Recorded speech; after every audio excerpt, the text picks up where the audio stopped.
Otroci, morate vedeti, da je internet medij, kjer vse, kar damo na net, kar damo na splet, bo zavedno ostalo na spletu. Vse stvari, ki so tako luštne, simpatične in nagajive, kot tudi stvari, ki si jih nikoli ne bi želeli, da bi jih kdorkoli videl, bodo ostale na spletu. Zakaj je to pomembno vedeti? Morda vam te posnetki ne bojo najbolj všeč. Bi si želeli, da ne bi nikdar obstajali. Zato karkoli damo na splet, je dobro, da vedno premislimo, a to želimo, da res čisto vsi vidijo. Kaj naredimo, če naletimo na vsebino, ki nas prestraši? Ti občutki so povsem običajni in tudi pravilni. Se pravi, zaupati svojim občutkom je dobro in jih nič ne tlačiti. Morda, da sem jaz zdaj majhna, da sem zaradi tega, ker sem punčka, zaradi tega, ker tako sem bolj čustvene narave ali pa da sem bolj čustveni fant in tako naprej. Absolutno ne. Kar je dobro v teh občutkih, je pomembno, da spregovorimo. S kom?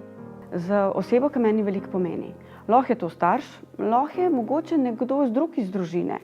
Lahko je nekdo v šoli, lahko je to vrstnik, lahko je to prijatelj, znanec, sorodnik, učiteljica. Zakaj ne bi tega izpostavili kjerkoli, pa kakršenkoli predmetu v razredu. Lahko je to popoldne, na kakšnih prostočasnih aktivnostih in dejavnostih. Kaj pa naj naredimo, če nas na spletu poišče nekdo, ki ga ne poznamo? Z neznanci na drugi strani spleta ne vemo.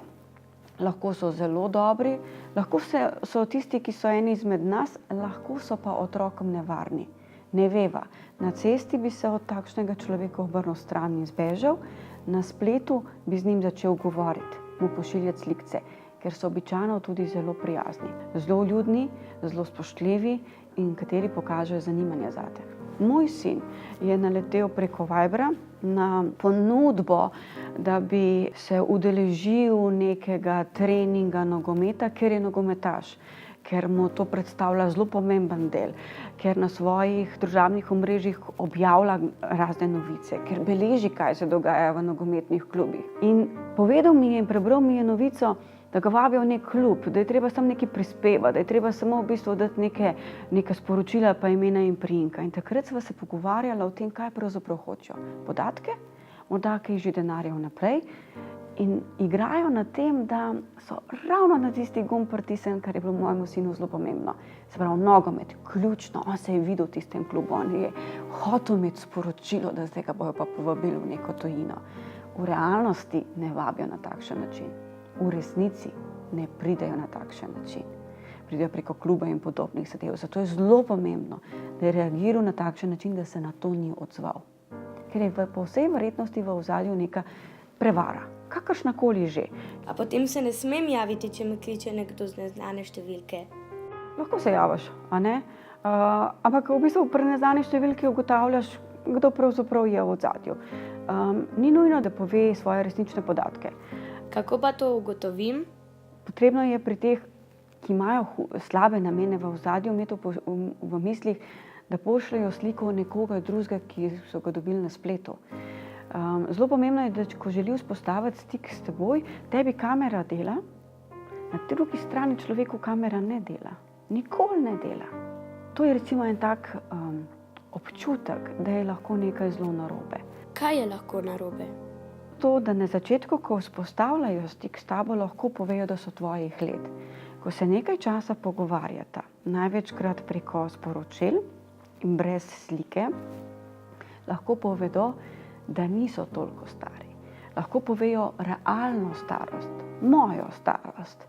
Ampak takrat ti je lahko ta človek že všeč. Zakaj? Ker je se tako fajn z njim pogovarjati. Ker te razume. Ker ima vedno čas. In ker starši običajno težimo, morimo, hočemo obveznosti, tako v šoli kot doma, govorimo, nimam zdaj časa, ta oseba pa ima vedno čas. In te razume.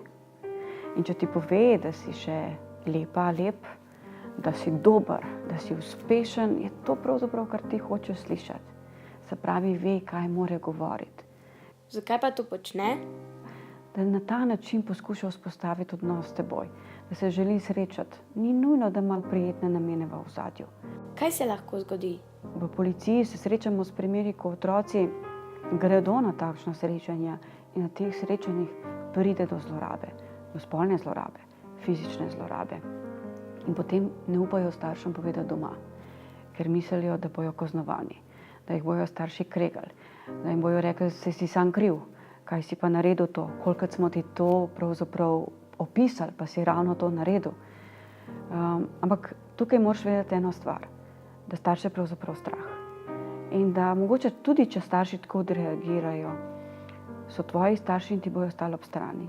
Zato je tako, tudi če do tega pride, je treba povedati. V končni meri tudi, če se obrneš na kogarkoli, lahko policisti, kriminalisti, preiskovalci pridemo do tebe. Tudi takšni, kot sem jaz.